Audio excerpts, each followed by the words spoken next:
The dinner was still hot when my whole family voted me out of my own life by text. My mother wrote that it was best if I stepped away. So I replied with 8 polite words and then shut down the money that kept them breathing.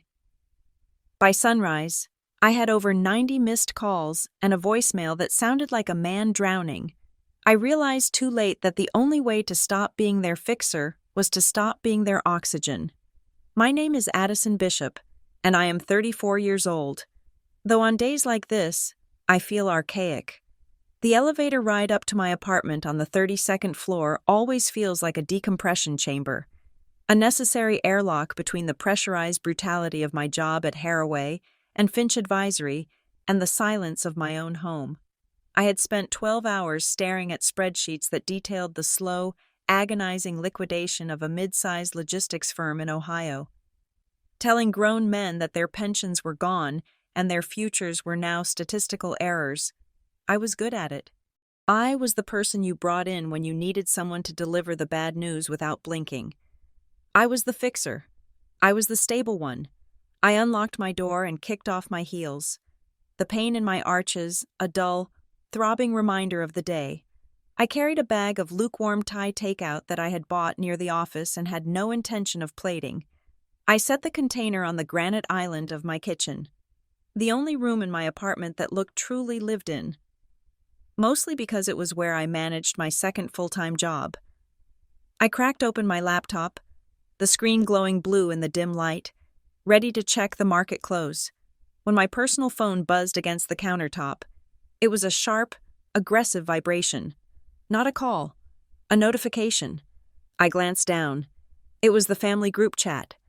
A thread named Bishop Family Updates that usually consisted of photos of my nieces, passive-aggressive requests for money disguised as medical updates, or guilt trips about why I had not visited in 6 months. I picked up the phone. The message was from my mother, Marianne. It was not a photo. It was a paragraph. I read it once. The words swam slightly, refusing to coalesce into meaning. I blinked, took a breath, and read it again. We have talked, and we think it is best if you step away for now. Brielle needs space. We all do. Your judgment is making things harder than they need to be, and for the sake of the family's healing, we are asking you to remove yourself from the group discussions and family decisions for the foreseeable future. Please respect this. I stood there, the smell of cold pad thai filling the air, and felt the blood drain out of my face. It was surgical. It was precise. It was written in the therapy speak my mother had picked up from the expensive counselors I paid for. Then came the reactions. They piled on instantly, like a firing squad that had been waiting for the signal. Aunt Tessa, a woman who had not held a steady job since the Reagan administration, but always had opinions on my spending, reacted with a thumbs-up emoji. Uncle Ray, who I had bailed out of a gambling debt 3 years ago to keep his kneecaps intact, wrote 3 words, hard but necessary. I waited. I watched the 3 dots dance at the bottom of the screen, indicating someone was typing. I waited for my father, Gordon, my dad, the man who used to call me his little calculator, the man whose pride was so fragile I had spent a decade walking on eggshells around it to keep it from shattering. The dots disappeared. He wrote nothing. His silence landed like a verdict. It was louder than any scream. He had seen the message. He had seen the thumbs up from his sister-in-law. He had seen the condemnation of the daughter who paid his mortgage, and he had chosen to look away. I read the message a 3rd time. My body refused to believe it. My brain was trying to process the logic. Step away. Brielle needs space, Brielle, my younger sister, who was currently living in a condo I subsidized, driving a car I leased, and attending a wellness retreat I had funded because she was finding herself. They wanted me to step away. They wanted the distance. I felt a strange sensation in my chest. It was not heartbreak. Heartbreak is hot. It burns. This was cold. It was the feeling of a contract being voided. It was the feeling of a liability being removed from a balance sheet. I did not type a paragraph back. I did not remind them that the decisions they wanted me to step away from were usually decisions about how to spend my money. I did not scream that I was the only reason they had a group chat to begin with, considering I paid for the data plans for 3 of the 5 people in the thread. I typed 8 calm words. Understood. I will step away. Take care. I hit send. I watched the message deliver. Read by everyone. No one replied. No, we love you. No, this is just for a little while. Just the silence of a door closing and locking from the inside. I put the phone down face down on the counter. I did not eat the Thai food. I walked into my bedroom, stripped out of my suit, and put on an oversized t-shirt. I crawled into bed and stared at the ceiling. The silence in the apartment was usually a comfort, but tonight it felt heavy, like the air before a tornado. I lay there for hours. Midnight came and went. 1 in the morning passed. 2 in the morning. My heart was beating with a slow, heavy rhythm. I was not crying. That was the thing that surprised me the most. I was not crying. I was thinking. I was calculating. My mind, trained by years of risk assessment and crisis management, was running the numbers. They wanted me to step away. They wanted space. They claimed my judgment was the problem. My judgment. The same judgment that had navigated them through bankruptcy, foreclosure scares, and medical emergencies. At 2:41 in the morning, I sat up in bed. My heart was oddly calm. The confusion had evaporated, replaced by a clarity so sharp it felt like ice water. I got out of bed and walked back to the kitchen. I opened my laptop again. I logged into my primary banking portal. The screen populated with numbers, clean and black on a white background. I navigated to the sub-accounts. There it was. The Bishop Family Support Fund. I had created it 5 years ago. It was supposed to be a temporary structure, a way to keep their chaotic needs from bleeding into my personal savings. It was a holding tank where I deposited a fixed percentage of my salary every month to cover the essentials. It was the account linked to the auto drafts. It was the account linked to the debit cards I had given my mother and Brielle for groceries and emergencies. I looked at the scheduled transfer.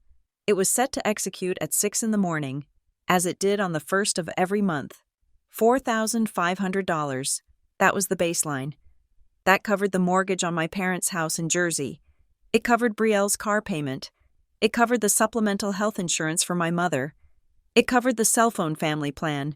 It covered the minimum payments on my father's consolidated credit card debt. $4,500 every month, like clockwork, like oxygen. I stared at the number. I thought about the text message. We think it is best if you step away. If I was stepping away, I needed to step away completely. I needed to honor their request. To do anything else would be disrespectful. To continue managing their finances, to continue acting as their safety net, would be a violation of the boundary they had just set. They wanted autonomy. They wanted space. I clicked on the transfer. Select action, cancel. Are you sure? Yes. The line item disappeared. I was not done. I looked at the current balance in the support fund. There was about $12,000 sitting there, a buffer I kept for the inevitable, unexpected crises that happened every 6 weeks. A transmission blowing out, a roof leak, a manic episode that required retail therapy. I clicked Transfer Funds, Source Bishop Family Support Fund, Destination Addison Personal Savings, High Yield, Amount, All Available Funds. I hit Submit. The money vanished from the family account and reappeared in my own. Safe behind a firewall they could not touch. I was still not done. I navigated to the External Transfers and Linked Accounts tab. This was the lifeline. This was the plumbing that connected my wallet to their lives. I saw the recurring payments set up for the utilities, the auto pay for the insurance, the standing order for the pharmacy. I selected all, delete, delete, delete. I worked with the efficiency of a coroner. I did not hesitate. I did not second guess. I felt a strange, detached fascination with the process. It was so easy. It took years to build a life, to build a safety net, to weave a family together with dollars and cents. It took less than 5 minutes to cut the ropes. Finally, I went to the account settings for the support fund itself. Close account. The bank's software prompted me with a warning. Closing this account will decline all pending transactions and reject any incoming debit requests. This action cannot be undone immediately. Are you sure you want to proceed? I thought about Aunt Tessa's thumbs up. I thought about Uncle Ray calling it hard but necessary. I thought about my father's silence. I clicked confirm. The screen refreshed. The account was gone. I sat there in the blue light of the screen. It was 2:55 in the morning. I closed the laptop. I walked back to bed. And for the first time in 5 years, I slept without grinding my teeth. I woke up at sunrise, not to an alarm, but to the sound of my phone vibrating itself off the nightstand. It had fallen onto the hardwood floor and was buzzing against the wood like a trapped insect. I rolled over and looked at the clock. 6:32 in the morning. The transfer would have normally hit their accounts 30 minutes ago. I picked up the phone from the floor. The screen was full. 12 missed calls from Mom. 7 missed calls from Dad. 5 missed calls from Brielle. 3 texts from Aunt Tessa. I unlocked the screen and the notifications cascaded down like a waterfall of panic. Addison, the mortgage payment didn't go through. The bank just sent an alert. What is going on? Addie, pick up. The pharmacy says the card on file was declined. I need my refill.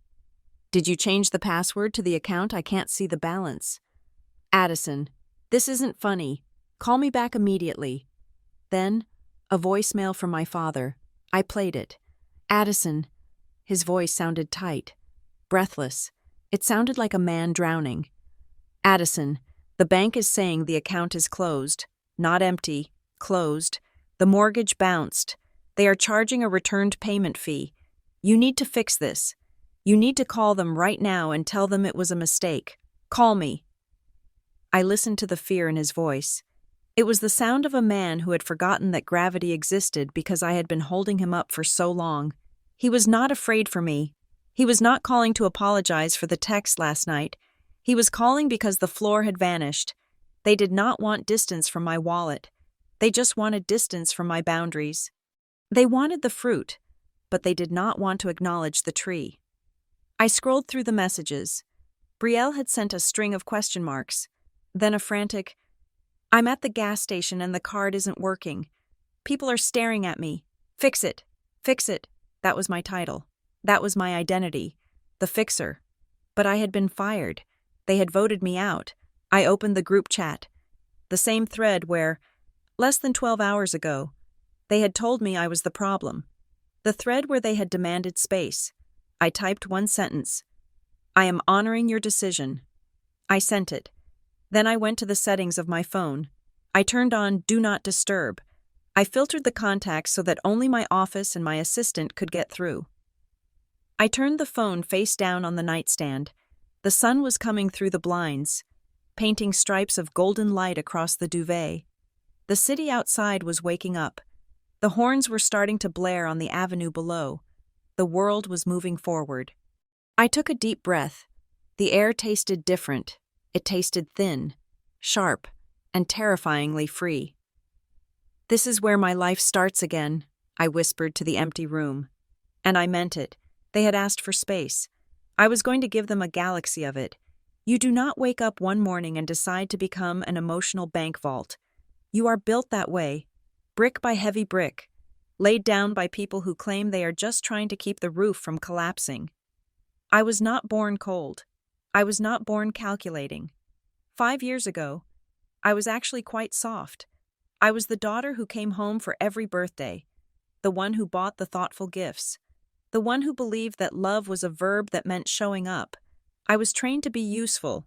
I was groomed to be the stable one, the designated driver of the Bishop family vehicle, even when I was sitting in the back seat. If I look back at the ledger of my life, the red ink started spilling exactly 5 years ago. It did not happen all at once. It was not a tsunami. It was a slow, rising damp that rotted the floorboards before anyone noticed the smell. It started with Brielle. It always starts with Brielle. She was 24 then, vibrating with that specific kind of chaotic potential that everyone in my family mistook for genius. She had moved to Chicago to pursue something vague involving graphic design and an older boyfriend who was a freelance percussionist. I remember the phone call because I was on a date. I was at a wine bar with a man named David, a man I liked very much, a man who looked at me with genuine curiosity.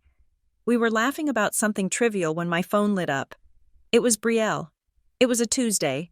I excused myself, stepping out into the cool evening air. When I answered, she was not crying. She was hyperventilating. The boyfriend was gone. The rent was 3 months overdue.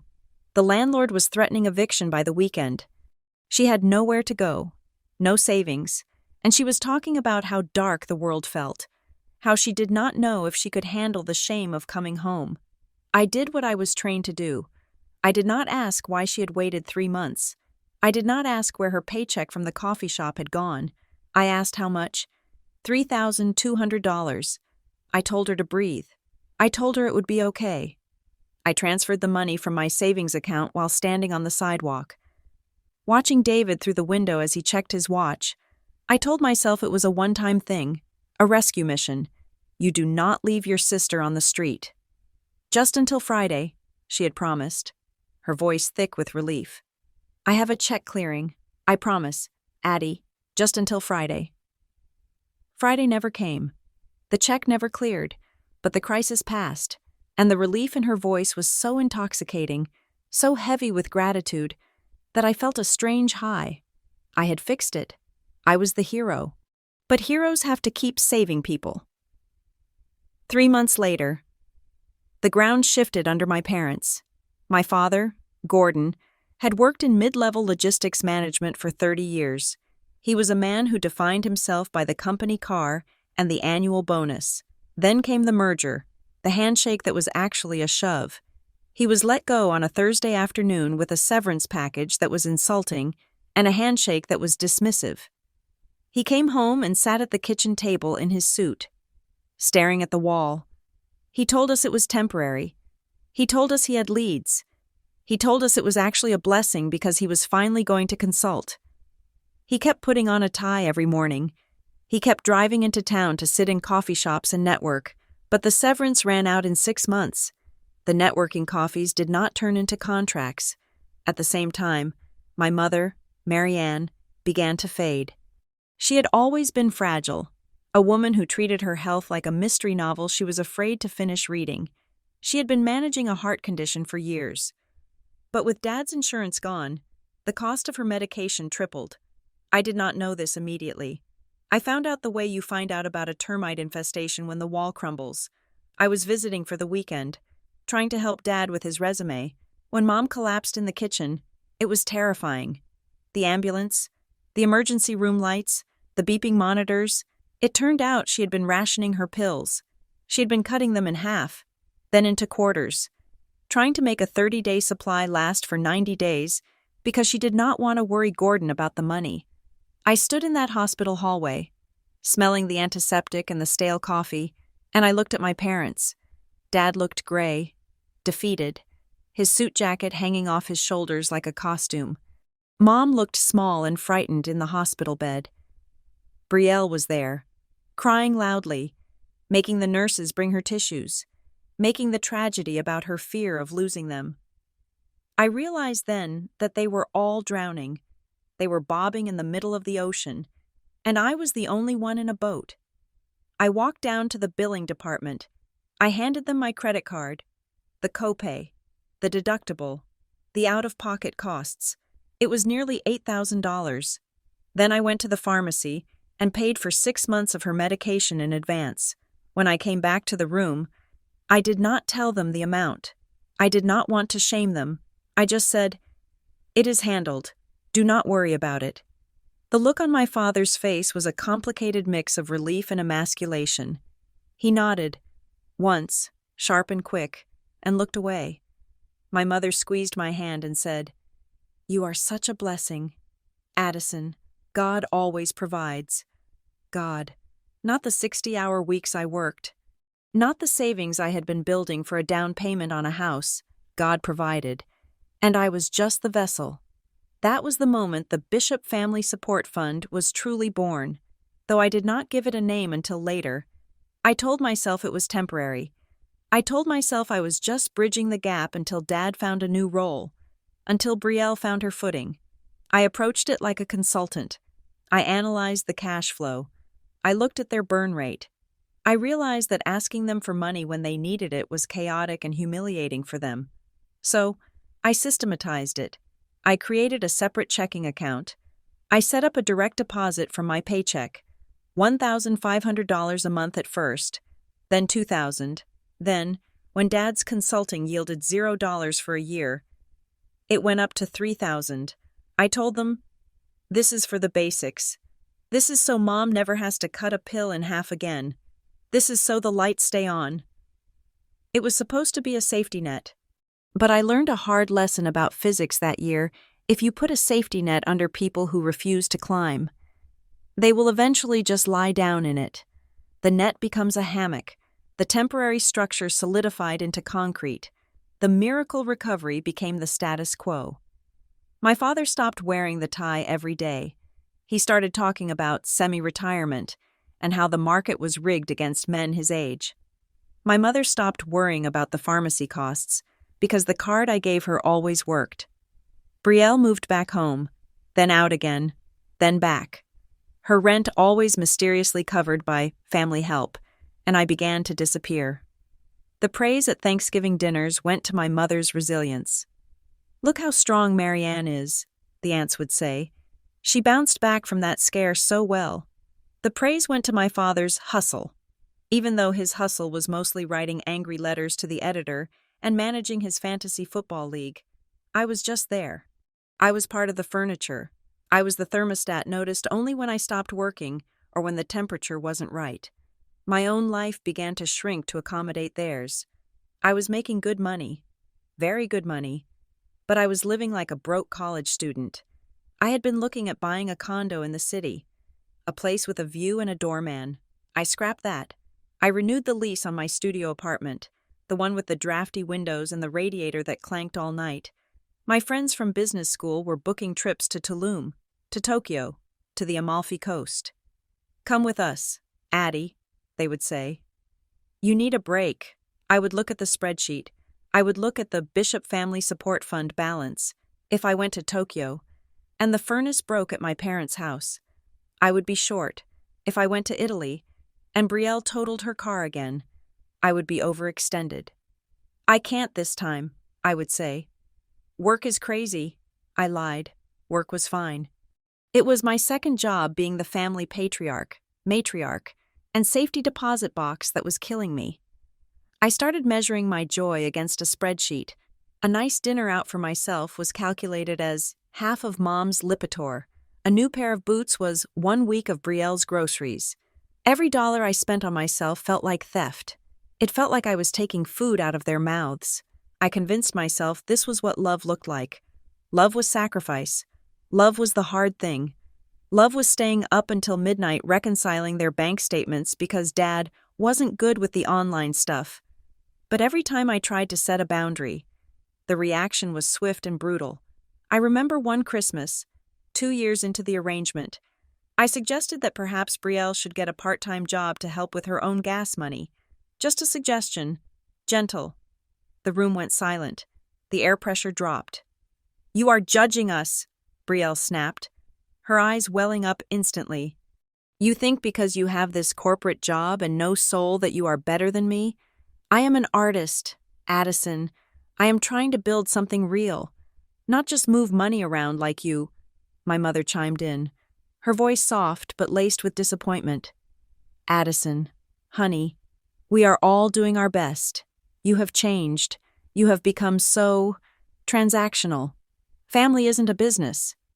"Must be nice," Uncle Ray muttered from the couch. "Nursing a beer I had paid for.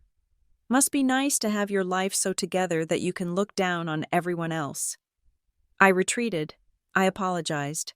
I wrote a check to smooth it over. That was the cycle. I gave. They took. I spoke. They shamed. I shrank. They expanded. I did not realize it then. But I was not saving them. I was keeping them sick. And in the process, I was slowly bleeding myself dry, dollar by dollar, dream by dream, until the only thing left of Addison Bishop was a bank routing number and a deep, silent resentment that was waiting for a spark to ignite it. By the second year, the arrangement had calcified into a routine that felt less like family support and more like a hostage negotiation. The first of the month was the mortgage and the bills, the fixed costs that I could budget for, but it was the days between the 1st and the 31st that began to erode my nervous system. I developed a Pavlovian response to the vibration of my phone. Every time it buzzed on my desk at work, my stomach would tighten into a cold, hard knot. I stopped associating my phone with communication. I started associating it with cost. I began to notice the timing. It was uncanny. It was almost supernatural. The crises never happened on the 28th of the month, when my own accounts were leanest. They always happened on the 16th or the 17th, exactly 48 hours after my bi-monthly paycheck hit my account. It was as if they had a sensor attached to my direct deposit. The radiator would blow on the 16th. Brielle's car would need a new transmission on the 17th. My father would suddenly remember a tax penalty from 3 years ago on the 18th. I sat in my office late one Tuesday, staring at a text from my mother about a critical dental emergency that required $1,200 immediately. And I felt something shift inside me. It was not anger yet. It was the cold curiosity of a data analyst. Need is supposed to be finite. A hole is filled, and then it is level. But I was pouring water into a bucket that seemed to grow wider the more I poured. The need was expanding to fill the available capital. That night, I did not just wire the money.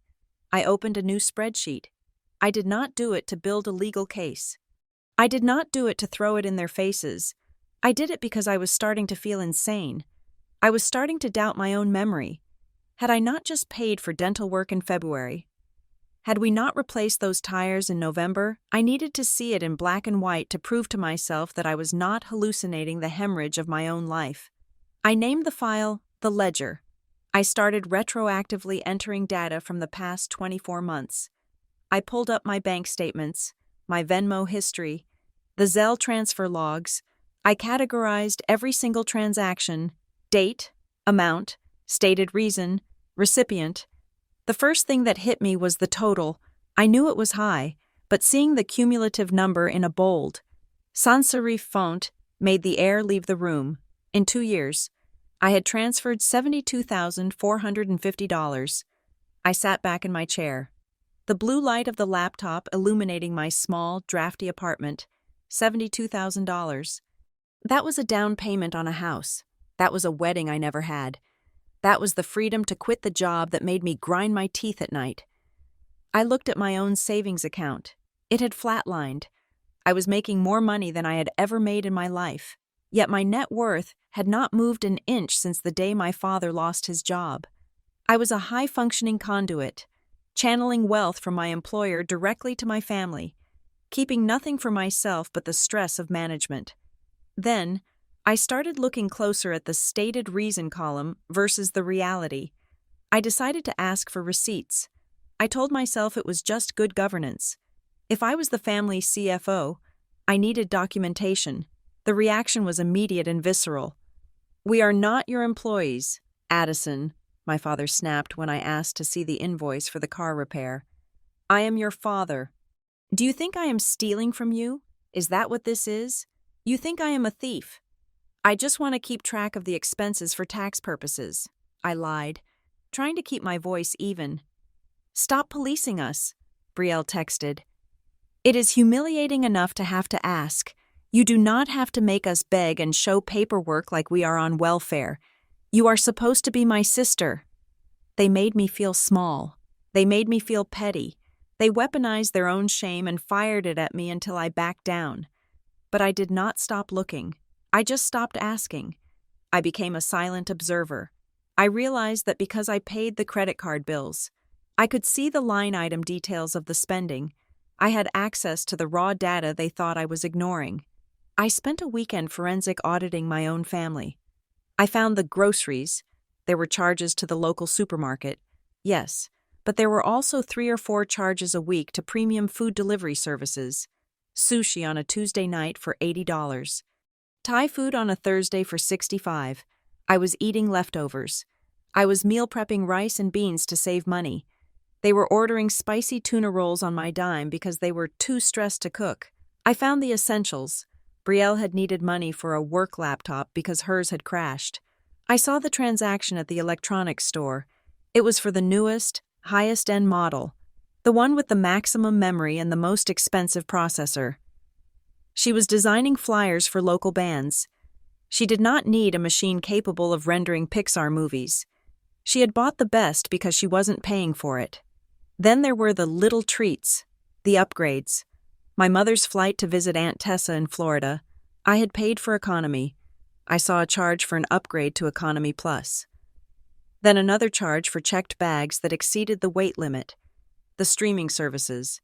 We had the family plan, but I saw individual subscriptions for premium channels, ad-free tiers, music services I didn't even know existed. $10 here, $15 there. It bled out in 1,000 tiny cuts. And then, I found the anomaly. It was a recurring charge on my father's card.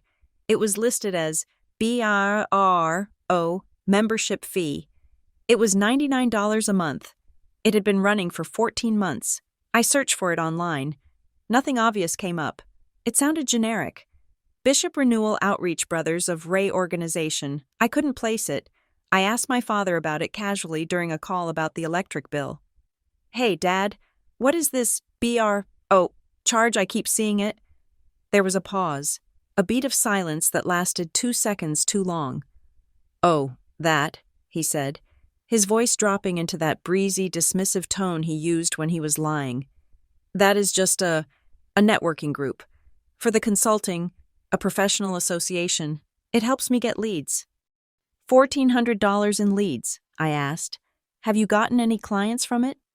It takes time, Addison, he snapped. You do not understand how this industry works. You have to spend money to make money. Stop counting every penny. I did not press him. I let it go. But I did not forget it. I took a screenshot of the charge. I saved it to a folder on my desktop named Receipts. I moved the folder into a hidden subdirectory. I started saving everything. Every text message where Brielle threatened self-harm if I didn't send cash.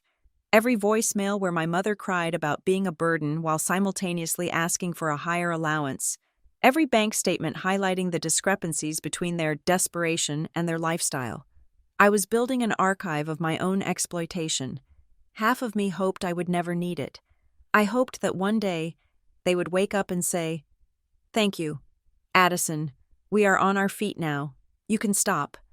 But the other half of me, the part that was growing colder and sharper by the day, knew that day would never come. I was saving this for the end. I was saving it for the explosion I knew was inevitable. The most terrifying part was not the anger I felt toward them. It was the change in my own internal voice. For years, my inner monologue had been a loop of guilt. You have so much, and they have so little. You are selfish. You should do more. Now, the voice was changing. It was becoming clinical. It was becoming detached. I looked at a photo Brielle posted on social media, a picture of her mental health day at a spa, holding a glass of cucumber water, wearing a robe I knew cost more than my weekly grocery budget. I did not feel happy for her. I did not feel guilty that I was at work while she was relaxing. I felt clarity. I realized that I was not a savior. I was a resource. I was a natural resource that they were mining. They were fracking my life, pumping out every dollar and ounce of energy, and they did not care if they destabilized the bedrock. They did not love me for who I was. They loved the function I performed. I remembered a conversation from a few weeks prior. I had called my mother, just to talk. I had had a bad day. I wanted to tell her about a promotion I was up for, about a project that was difficult. She had listened for 2 minutes, inserting and that's nice at the appropriate intervals. Then, without a segue, she cut me off. That sounds hard. Honey, listen, before I forget, the air conditioning unit is making that rattling noise again. Do you think we could get someone out to look at it before it gets hot? I don't want your father's blood pressure going up. She didn't hear me. She didn't want to hear me. She wanted the air conditioner fixed. I sat in my apartment. the glow of the spreadsheet illuminating my face, and the realization finally fully formed. It was sharp enough to cut glass. They do not want help. Help implies a temporary state.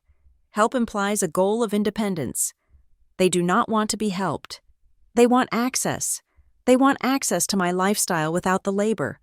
They want access to my security without the sacrifice. They want the benefits of my life without having to live it. And the only thing standing between them and total consumption of my existence was my ability to say yes. I closed the laptop. I did not cry. I did not call them. I sat in the dark and listened to the city breathe. And for the first time, I allowed myself to think the forbidden thought. What would happen if I just stopped, not a pause, not a negotiation, a full stop? The thought was terrifying. It felt like considering murder. But as I sat there, tracing the scar on my mahogany desk with my fingernail, the terror began to recede, replaced by a strange, dark anticipation. I knew the break was coming. I didn't know when, and I didn't know how. But the ledger had shown me the truth. The math didn't work. The equation was unbalanced. And in my line of work, when the equation is unbalanced, you don't keep adding zeros, you close the account. It was an ordinary Tuesday when the final fracture happened. The kind of Tuesday that feels like it is wrapped in gray wool. The sky outside my office window was the color of wet pavement, and the air conditioner in the conference room was humming with a low, headache-inducing drone. I was reviewing a restructuring proposal for a failing retail chain when my phone buzzed. It was Brielle. I stared at the screen for a moment. It was 2 p.m. Brielle was usually asleep or at a yoga class at this hour. If she was calling, it meant she had found something she wanted, and she wanted it before she had time to talk herself out of the price tag. I answered. "Hello, Brielle?" "Addie, you have to listen to me," she said, her voice breathless, vibrating with that manic enthusiasm that always preceded a financial disaster. "I found it. I finally found it. It is perfect. It is not just an apartment, Addie. It is a creative sanctuary." I took off my glasses and rubbed the bridge of my nose. "You already have an apartment. Brielle, we just renewed the lease on the condo 6 months ago. I paid the deposit." "The condo is stifling me," she said, dismissing 6 months of rent payments with a wave of her voice. "The energy is wrong. I cannot create there. But this new place, it is a converted loft in the arts district. High ceilings, exposed brick, north-facing light. It is a space where I can actually launch my brand. It is mental health. Addie, truly, my therapist agrees that my environment is holding me back." I closed my eyes. There it was, the weaponized therapy language. "How much is it?" I asked. "It is $3,400 a month," she said, rushing the numbers together so they would sound smaller. "But listen, the landlord loves me. He says I have great energy. He just needs a cosigner because my credit score is still repairing itself from that mix-up with the student loans. If you cosign today, I can move in on the first. $3,400. That was more than my mortgage. That was more than the salary of the junior analyst sitting outside my glass door." "No," I said. The silence on the other end was absolute.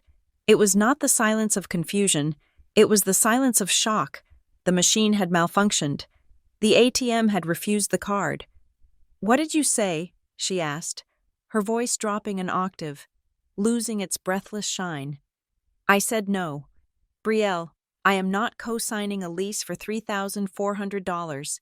You have a perfectly good apartment. If you want to move, you need to qualify for the lease on your own.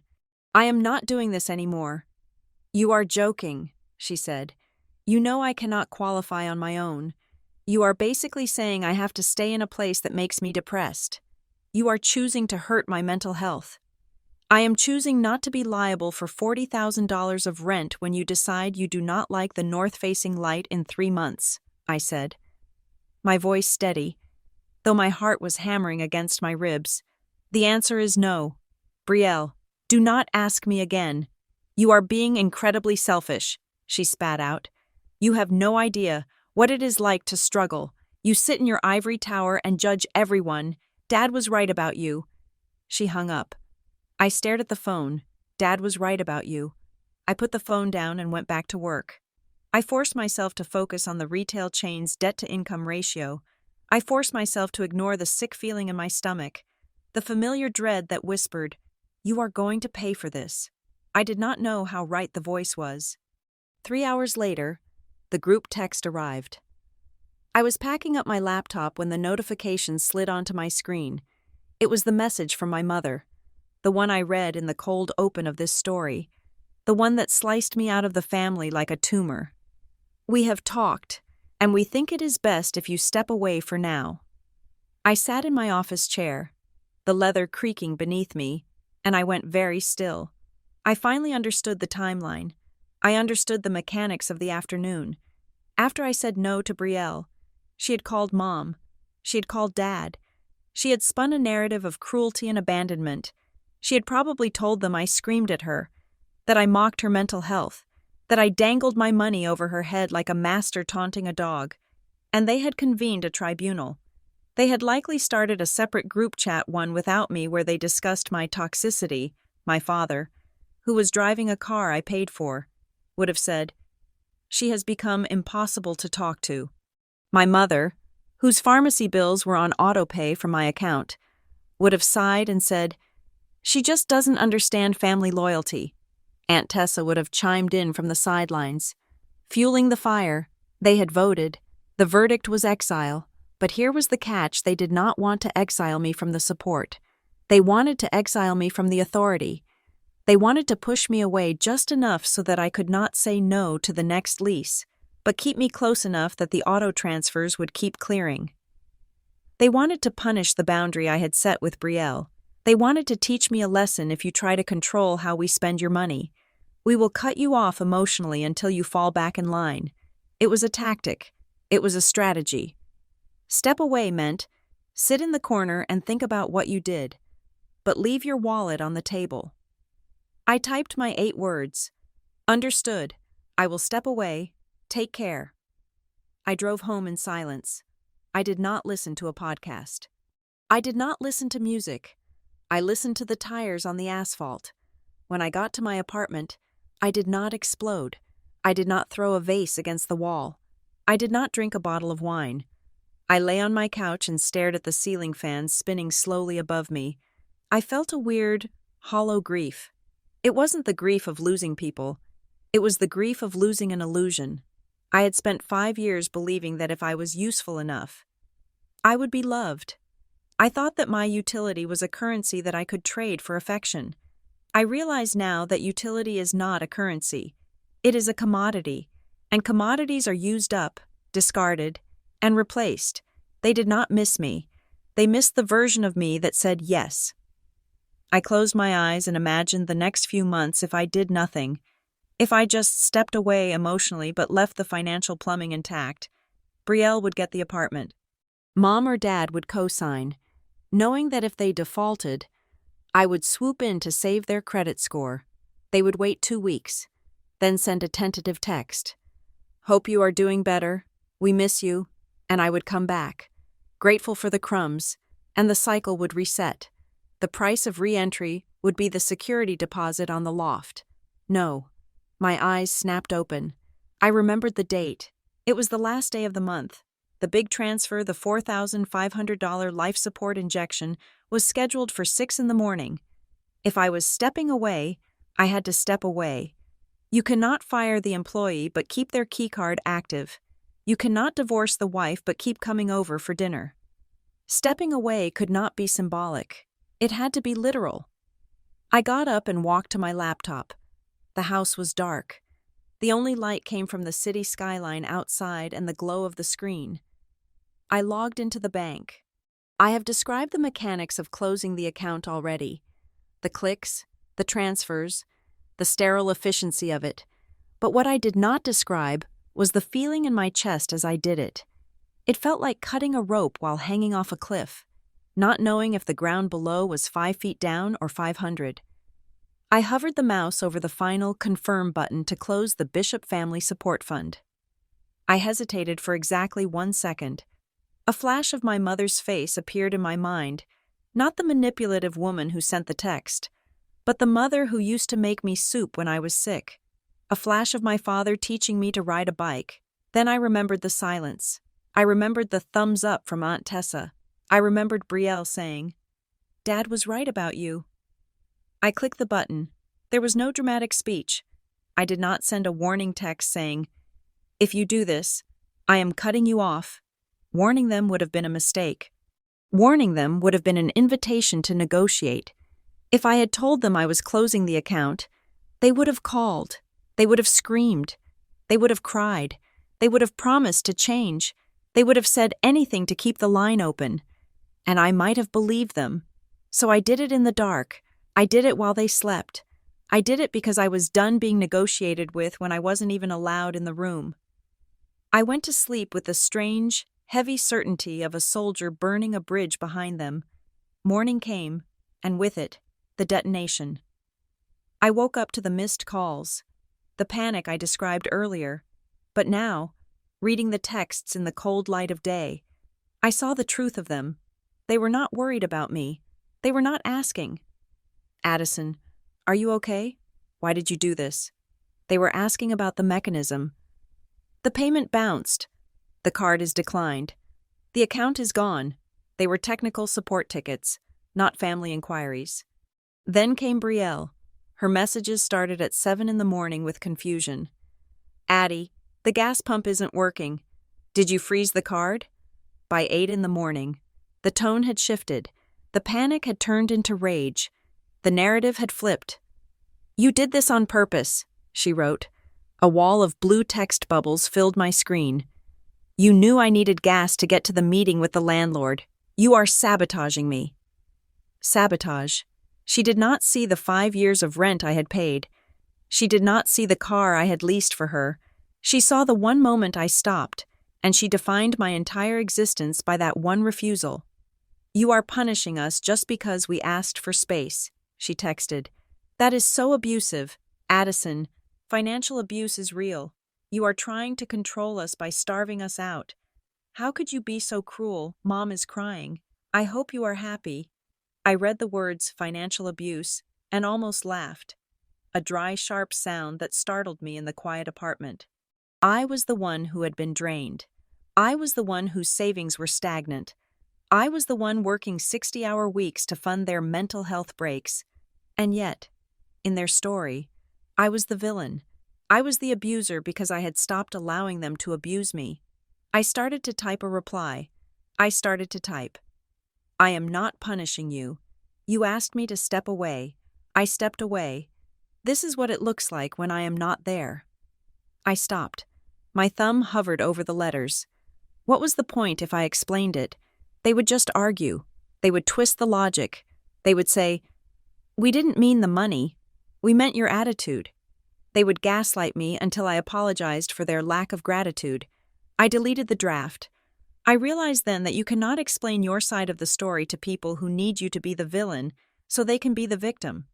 They were committed to misunderstanding me because understanding me would require them to look at themselves. I made a new rule in that moment. Standing in my kitchen with a cup of black coffee in my hand. No more explaining. I would not justify. I would not defend. I would not provide receipts to prove I was good. I sent the single message, "I am honoring your decision." Then I put the phone face down. Brielle sent one more text that popped up on my watch.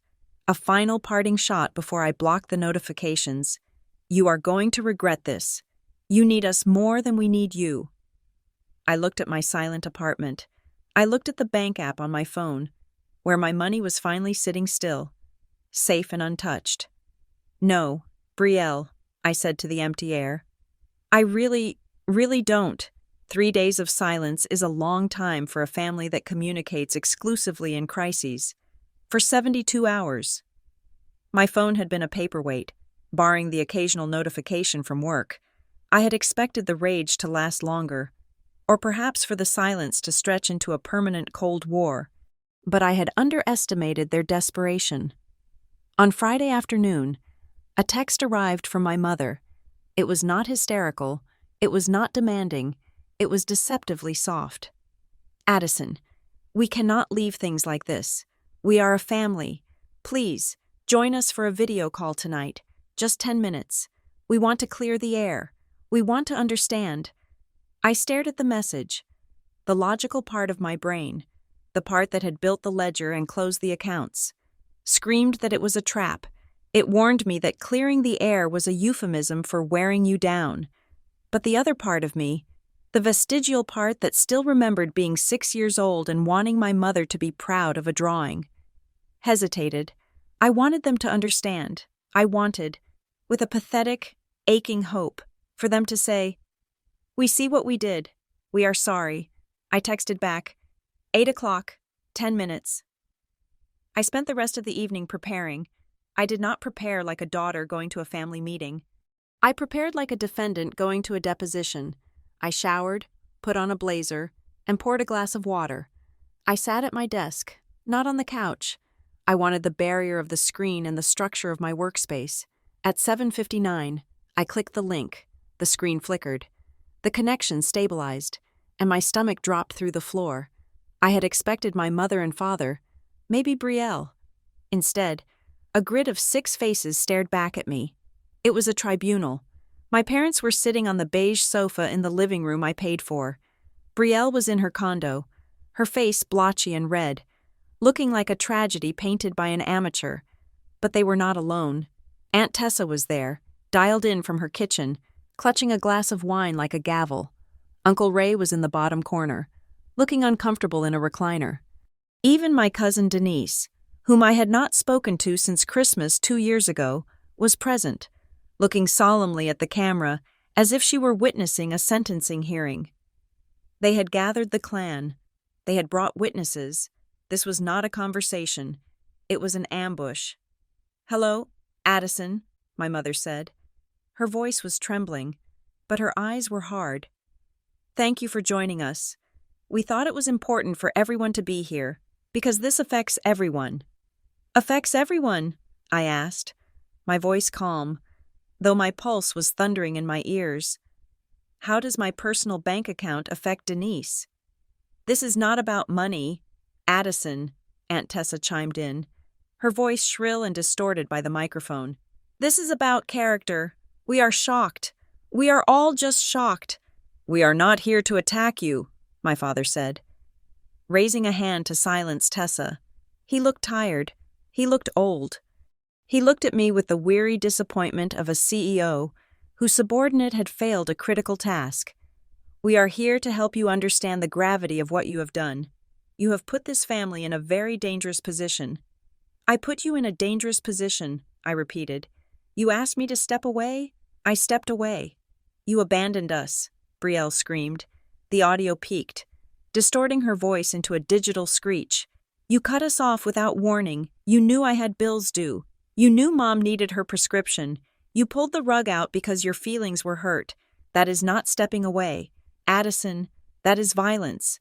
That is financial abuse." There was that word again. Abuse.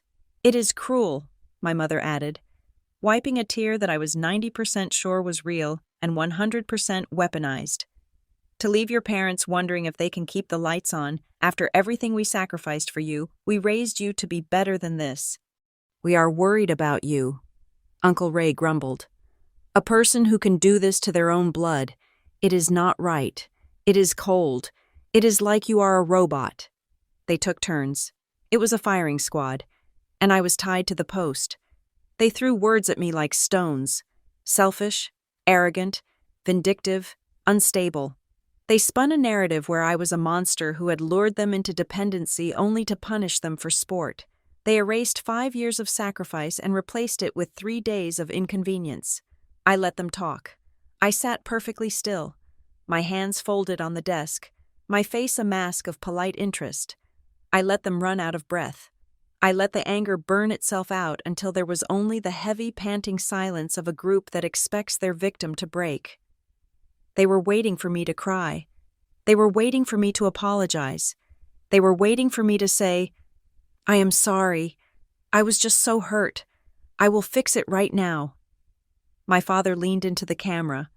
"Addison," he said, his voice dropping to a serious paternal baritone. "We are willing to move past this. We can forgive this outburst. But you need to fix this. Now, open the account back up. Transfer the funds, and we can discuss a more structured way for you to participate in the family. But you have to fix it tonight." I looked at him. I looked at the man who had let me pay his mortgage for 5 years while he played at being a consultant. "Are you finished?" I asked. The question hung in the air, cool and sharp. "Excuse me," Aunt Tessa said. "I asked if you were finished," I said. "Because you have had your say. You have called me abusive, cruel, and cold. Now, I would like to show you something." I did not wait for permission. I clicked the share screen button. I selected the window containing the spreadsheet, the ledger. My face shrank to a small box in the corner of their screens, replaced by the stark white glare of the Excel file. "What is this?" Brielle asked, squinting. "This," I said, my voice steady, "is the last 5 years." I started to scroll. I did not scroll fast. I scrolled with the slow, methodical pace of a credit sequence.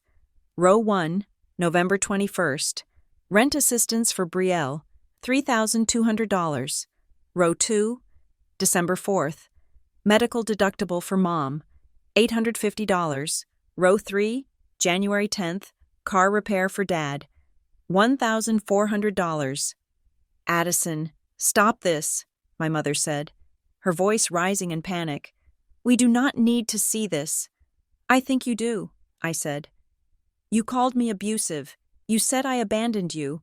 I want to be clear about what exactly I abandoned." I kept scrolling. The dates flew by. The amounts blurred. But the sheer volume of data was undeniable. April 15th, tax penalty payment, $2,000. June 3rd, emergency trip to Florida, $600. August 22nd, BRO, membership fee, $99. August 22nd, sushi delivery, $84. August 23rd, Sephora, $112. "Why do you have all this?" Uncle Ray asked, sounding suddenly sober. "Because I paid for it," I said. "Every single line, every single cent." I highlighted a section from 2 years ago. "Here is where you told me you were rationing medication. Mom, I sent $3,000, but looking here, 2 days later, there is a charge for a weekend stay at a casino resort in Atlantic City on the card I pay off. $350 for the room, $400 for dining." "That was for your father's stress," my mother cried. "He needed a break." "And here," I continued, ignoring her, "Brielle's work laptop, $2,800, followed a week later by a charge for concert tickets in Chicago, $400. "You are violating my privacy," Brielle shrieked. "It is not privacy when it is my bank account," I said. I scrolled to the bottom. I let the rows fly by thousands of lines of coffee runs, gas fill-ups, clothes, electronics, mistakes, cleanups, bailouts. It was a waterfall of my life energy, converted into dollars and consumed by them without a second thought. I reached the bottom row, the total. I highlighted the cell. I zoomed in. "Do you see that number?" I asked. Silence. Absolute, suffocating silence. The kind of silence that happens when a gun goes off in a library. $93,118.44, I read aloud. I enunciated every syllable. "That is the total amount of money I have transferred to this family in 60 months. $93,000. I paused. I let the number sit there. I let it sink into their living rooms and their kitchens. "That is my down payment," I said softly. "That is my retirement. That is 5 years of my life that I went to work every single day, sick or tired, to earn, and I gave it to you. And in return, when I said no to one single request, you told me to step away." My mother was the first to speak. Her voice was a hiss, low and venomous. "So you have been keeping score," she whispered. "This whole time, you pretended to be generous, but you were just keeping a list to throw in our faces. That is sick, Addison. That is not love." She tried to twist the knife. She tried to turn the evidence of her greed into evidence of my malice. I looked at her face on the screen, distorted by the pixelation, and I felt nothing. No guilt. No shame. "No, Mom," I said. "I have not been keeping score. I have been keeping reality, because you kept rewriting it." I stopped sharing the screen. My face filled their monitors again. I saw them clearly now. They looked small. They looked caught. "You rewrote the story so that you were the victims and I was the bottomless pit of money," I said. "But the math does not lie. You did not want a daughter. You wanted a sponsor." "Family helps family," Brielle yelled, desperate to regain the moral high ground, reciting the mantra that had kept me trapped for half a decade. "That is what we do. We help each other. You are punishing us for needing help." I looked at my sister. I looked at the dark circles under her eyes, the desperation that she wore like a scarf. I almost pitied her, but pity is expensive, and I was over budget. "Family helps family," I repeated. I leaned forward, looking directly into the camera lens, making sure they felt me in the room with them. "If family helps family, Brielle, then why did you vote me out of the family before you voted the spending down?" The question landed like a physical blow. My father opened his mouth, then closed it. Aunt Tessa looked away. My mother just stared at me, her mouth a tight line of fury. They had no answer, because the answer was that I was not family. I was staff, and staff does not get to set boundaries. "I am done," I said. "The account stays closed. The cards are canceled. Do not call me about money again." "Addison, wait," my father started, his voice rising in panic. I moved my mouse to the red button. "Good night," I said. I clicked, "Leave meeting." The screen went black. The voices cut off instantly. I sat in the silence of my apartment. My heart was not racing anymore. My hands were not shaking. I looked at the blank screen of my laptop. I felt lighter. $93,000 lighter. I stood up and walked to the window. The city lights were beautiful tonight. They didn't look like expenses. They looked like stars. If I had thought the silence after the video call was the end of the war, I was naive. It was merely the reload phase. The calls did not stop. They mutated. For the first 48 hours after I hung up on the tribunal, the communication was desperate. It was the frantic flailing of people who realized the ship was actually sinking. But by Monday morning, the desperation had curdled into something far more volatile. It became rage, and when the rage did not yield a bank transfer, it calcified into a terrifying, rigid moral superiority. They stopped asking. They started preaching. My mother, Marianne, spearheaded the psychological offensive. She did not call. She wrote. She sent text messages that were so long they arrived in multiple parts, broken up by the character limit of the cellular network. They were manifestos of martyrdom. "I remember holding you when you were 3 days old," one message began, arriving at 10 in the morning while I was in a client briefing. "I had a fever of 102, but I did not put you down. I nursed you through the pain. I gave up my body for you. I gave up my career for you. And now, because you have a little money, you think you are better than the woman who gave you life. You are spitting on my sacrifice. Addison, God sees this. You can hide your money, but you cannot hide your heart from God." She was rewriting history to turn basic parenting into a transactional debt that I could never repay. She was weaponizing her own biology. Then there was Brielle. Brielle did not write paragraphs. She sent voice notes, long, rambling audio files recorded, judging by the acoustics, from the floor of her bathroom or the inside of her car. I made the mistake of listening to one without headphones in the sanctity of my kitchen. "I can't eat," her voice cracked, sounding wet and thick. "I literally haven't eaten in 2 days because I'm so stressed. My stomach is in knots. I hope you are happy. Addie, I hope your savings account keeps you warm when I'm in the hospital for malnutrition. You are doing this. You are actively hurting me. It is sadistic. Who does that? Who hurts their little sister on purpose?" It was panic weaponized. It was a performance designed to trigger the fixer reflex in my brain. 5 years ago, that voice note would have had me wiring $500 for groceries within minutes. Now, I listened to it like a forensic analyst. I heard the pause where she took a sip of something. I heard the deliberate modulation of her pitch. It was not the sound of someone dying. It was the sound of someone negotiating with a terrorist. Except in her mind, I was the terrorist. Then came the flying monkeys. This is a term I learned from a corporate conflict resolution seminar, referring to the agents a narcissist sends to do their bidding. I started receiving messages on social media from relatives I had not spoken to since I was 12, a second cousin in Ohio, my great-aunt's daughter-in-law, people who did not know my middle name but suddenly had intimate knowledge of my financial responsibilities. "Your father is a good man," a message from Uncle Ray's brother read. "He is suffering. You need to do the right thing. Don't be heartless. Family is all we have." "I heard about what you are doing to Marianne," another read. "Shame on you. You will regret this when they are gone." The smear campaign was spreading.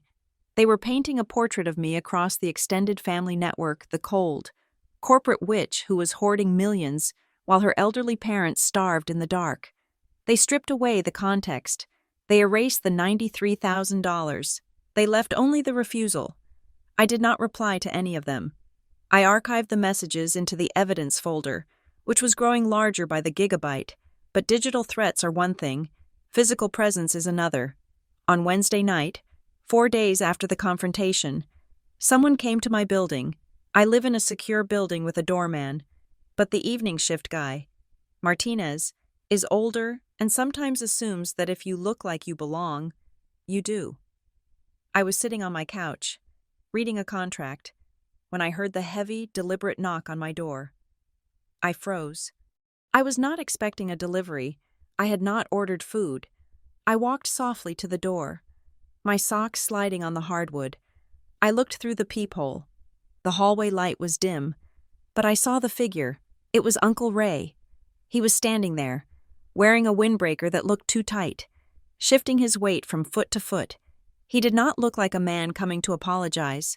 He looked like a man sent to collect a debt. He knocked again, harder this time. 3 sharp raps that rattled the frame. "Addison," he said. His voice was muffled by the heavy fire door. "I know you are in there. Open the door. We need to talk face to face. Your dad is not feeling well. You need to hear this from me." I stood inches away from him, separated by 2 inches of wood and steel. I held my breath. He waited. He knocked one more time. "Don't be a coward, Addie," he muttered. I watched his shadow move under the gap at the bottom of the door. It stretched across my entryway floor, a dark intrusion into my sanctuary. I did not open the door. I did not call out. I stood there, trembling not with fear, but with a cold, vibrating rage, until he finally turned and walked away toward the elevators. That night, I pushed a heavy chair in front of the door. I knew the lock held, but I needed the visual confirmation that nothing could get in. The stress began to bleed into my work, at Haraway and Finch. Focus is the only currency that matters.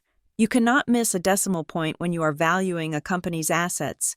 But on Thursday, I found myself staring at a spreadsheet for 20 minutes without seeing the numbers. I kept imagining my family as a swarm of insects, looking for a crack in the foundation. I was paranoid that they would call the office switchboard. I was terrified that my father would show up in the lobby in his cheap suit, demanding to see his daughter, making a scene that would shatter the professional veneer I had spent a decade polishing. I told my assistant, a sharp 22-year-old named Sarah, that I was dealing with a stalker situation. It was not a lie. I told her to screen all calls and that no one without an appointment was allowed past the reception desk. She looked at me with wide eyes and nodded. "I have got your back, Addison." It was a strange irony that I felt safer with a girl I paid $20 an hour than I did with the people who shared my DNA. Then came the letter. It arrived on Saturday. It was not a regular envelope.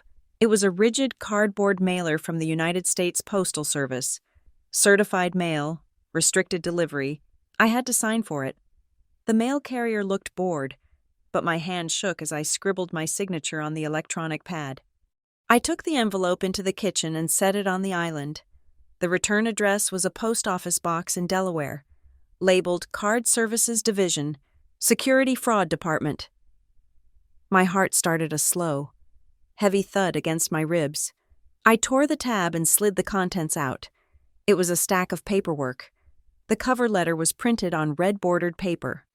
Urgent verification request / account irregularities. I scanned the letter. Dear Ms. Bishop, we are writing to verify recent activity on the commercial line of credit ending in 4492. A request for a credit limit increase to $50,000 was submitted on Tuesday, along with a change of address request.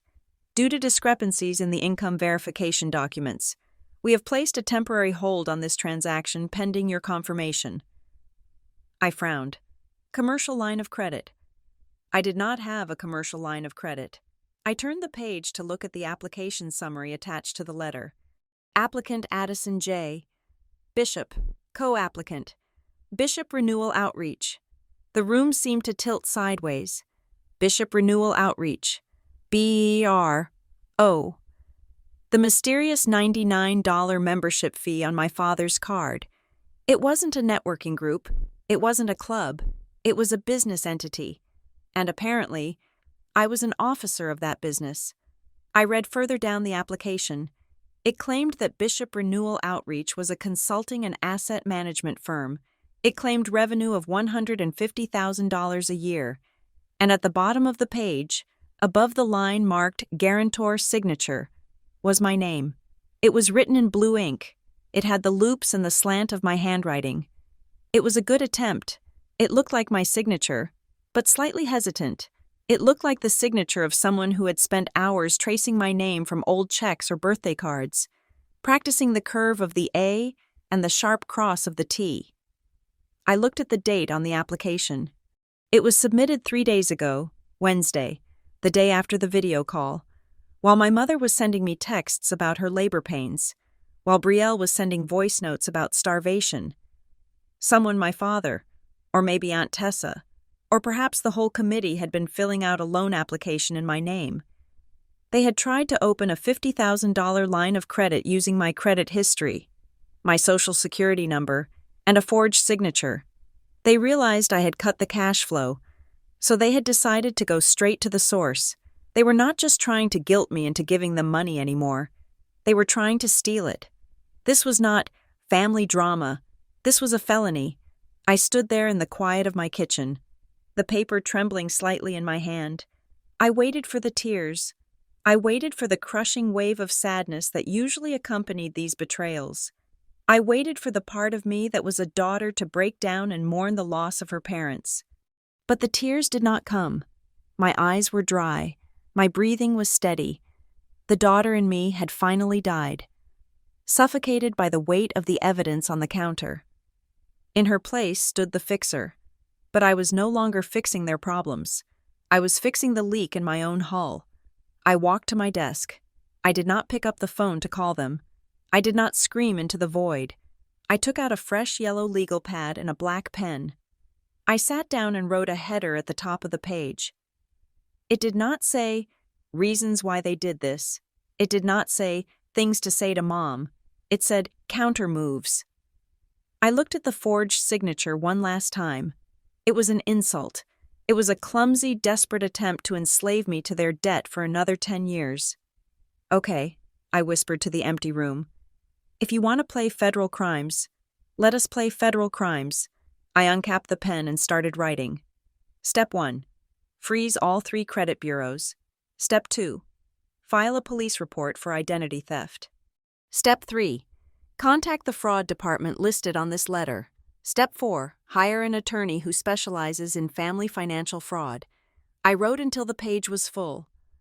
I wrote until the sun went down.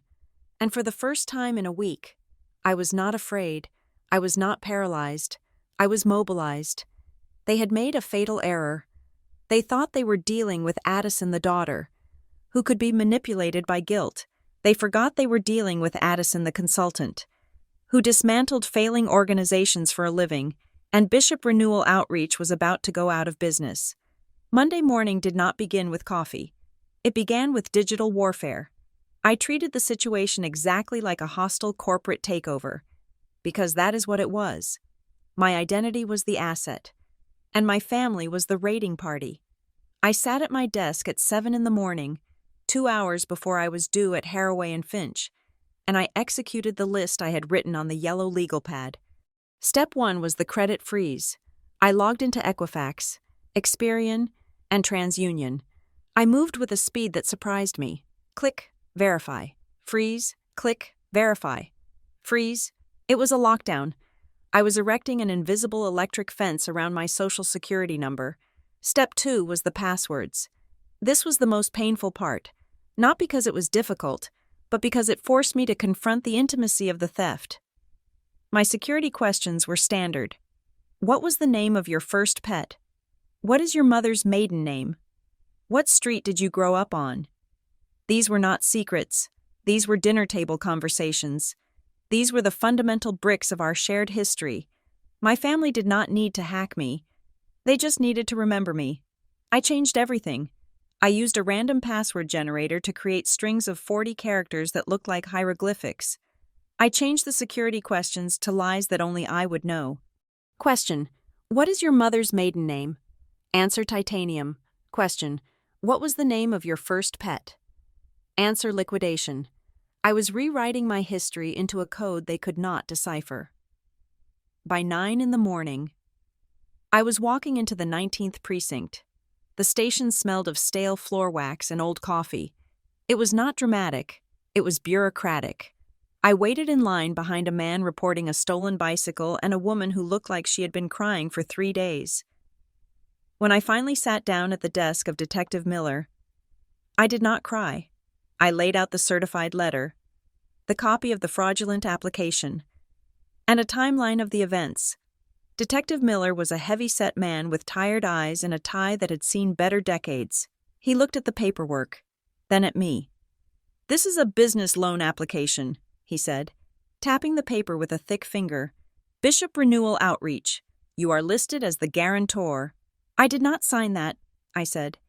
"I have never heard of that company. That is my name. That is my social security number. And that is a very good forgery of my signature. But I did not sign it." He looked at the co-applicant field. "And the other names associated with this entity: Gordon Bishop, Marianne Bishop." "My parents," I said. The words tasted like ash in my mouth. He stopped writing. He looked up at me, and his expression softened.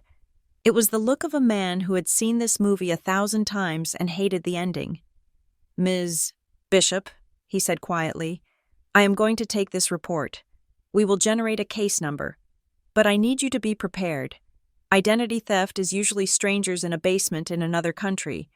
But when it is this detailed, when they have the old addresses and the exact employment history." He paused, then sighed. "Family financial fraud happens more than you think. It is actually the most common type of elder abuse, but it goes the other way too. Parents taking from children.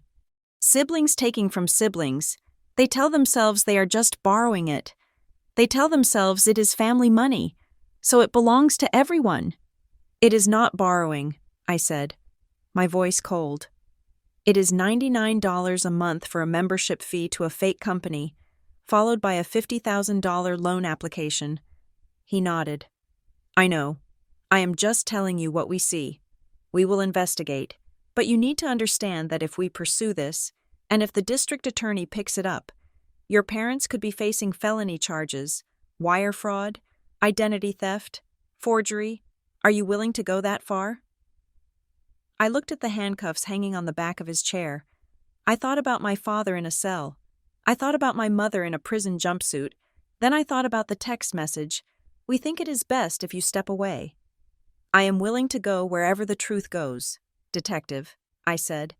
"File the report." I left the station with a case number on a small white card. I felt sick, but I also felt solid. I was no longer a participant in their delusion. I was a witness for the prosecution. The real blow came an hour later. When I finally got through to the fraud investigator at the bank that had issued the credit application, his name was Mr. Henderson, and he sounded like he worked in a room with no windows. He was efficient, clipped, and terrifyingly thorough. "Ms. Bishop, we flagged the application because of the income discrepancy," he said. "But upon review, we noticed something else. The application package included a scanned copy of your driver's license. The front and the back. It was a high-resolution color scan." I stopped walking. I was on the sidewalk, surrounded by the lunchtime rush of the city, but the world went silent. My driver's license. I kept my physical license in my wallet. I never let it out of my sight. How did they have a scan, then? The memory hit me. It was a physical blow to the chest. 4 years ago. We were on a family vacation, the last one we ever took. A weekend at a lake house that I, of course, had paid for. My father had been worried about emergencies. He was going through a phase where he was obsessed with digital preparedness. "We should have a shared folder," he had said, "for the family, passports, licenses, insurance cards, in case anything happens to any of us. The others can access it." I had thought it was responsible. I had thought it was sweet. I scanned my license. I scanned my passport. I uploaded them to the Bishop family Dropbox. I had forgotten about that folder. I had not looked at it in 3 years. But they had not forgotten. They had been sitting on a digital copy of my identity for years, waiting for a rainy day, and when I cut off the cash, they decided it was pouring. "Ms. Bishop," Mr. Henderson asked, "are you still there?" "I am here," I whispered. "I know how they got it. It was a shared cloud folder." "I see," he said. "Well, there is more. We flagged a second attempt this morning." My grip tightened on the phone. "A second attempt?" "Yes. About 2 hours ago, a supplemental document was uploaded to the application portal. It was a utility bill in your name, seemingly to prove your address. It was a fake, Ms. Bishop, a Photoshop job. But the metadata on the upload gave us an IP address." "Where?" I asked. "It traces back to a residential connection in Cedar Hollow, New Jersey." Cedar Hollow, my parents' town. "But, Mr. Henderson continued, "the device signature was not a desktop computer. It was a tablet, specifically, an iPad Pro. My father did not own an iPad. My mother used a Kindle Fire that I bought her 3 Christmases ago. Brielle was an Apple user, but she was currently finding herself in her condo 40 minutes away from Cedar Hollow. Who had an iPad Pro? Aunt Tessa." I saw the image in my mind immediately. Aunt Tessa, sitting at my parents' kitchen table, sipping coffee, tapping away on her expensive tablet. Aunt Tessa, who worked around finances. I had always been vague on what Tessa actually did. She called herself a financial coordinator for a medical billing company. She knew the codes. She knew the systems. She knew how to fill out forms so they didn't get rejected. I had always thought she was just a loudmouth who encouraged their entitlement. I realize now that she was the architect. My parents were desperate and clumsy. Tessa was the professional.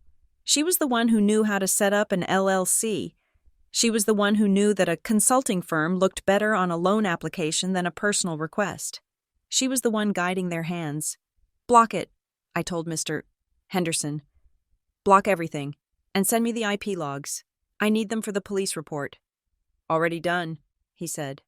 I hung up.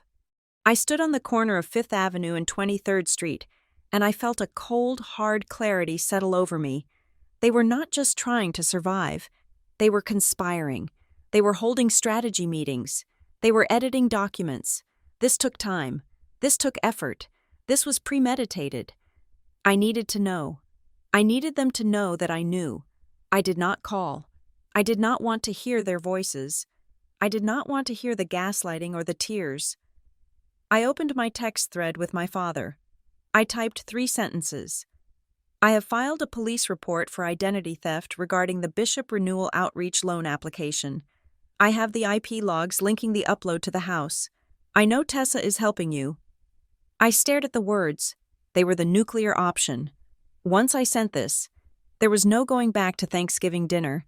There was no going back to clearing the air. This was an indictment. I hit send. I watched the delivered status appear. I waited. 1 minute passed, then 2. The 3 dots appeared. They waved for a long time, appearing and disappearing, as if he were typing and deleting, typing and deleting. Finally, the message came through. It was not a denial. It was not an apology. It was not, "What are you talking about?" It was one line. "Don't do this to your mother." I stared at the screen until the letters blurred. "Don't do this to your mother." He didn't say we didn't do it. He admitted it by shifting the consequences onto her health.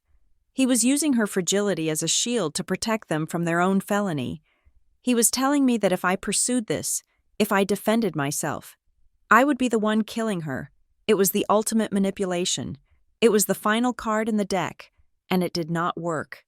I looked at the phone and realized the game had changed fundamentally. They were not asking anymore. They were not begging. They were trying to take. They believed they had a right to my life, and if I wouldn't give it to them, they would carve it out of me. I put the phone in my pocket.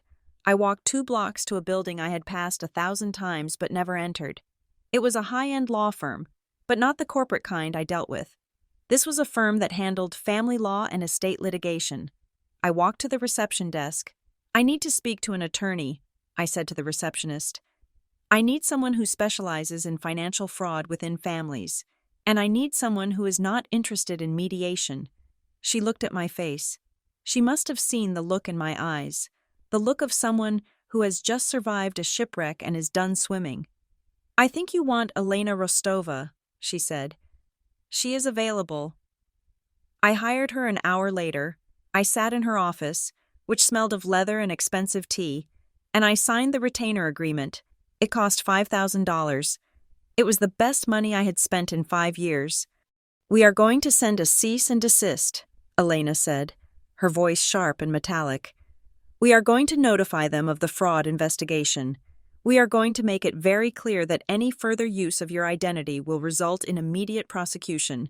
We are building a wall. Addison, a 10-foot steel wall." "Good," I said. "Put barbed wire on top of it." I walked out of her office into the late afternoon sun. The city looked different. It looked sharper. I had always thought that love meant having no boundaries. I thought love meant saying yes until you had nothing left to give. I realize now that I was wrong. Love isn't supposed to require a police report. Love isn't supposed to require a credit freeze. Love isn't supposed to make you feel like you are being hunted. I had lost my family.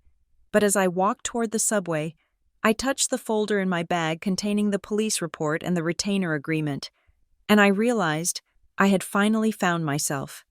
The email from Human Resources arrived on Tuesday at 10:15 in the morning. It did not have a frantic subject line. It was terrifyingly mundane. "Meeting request regarding compliance inquiry in my industry."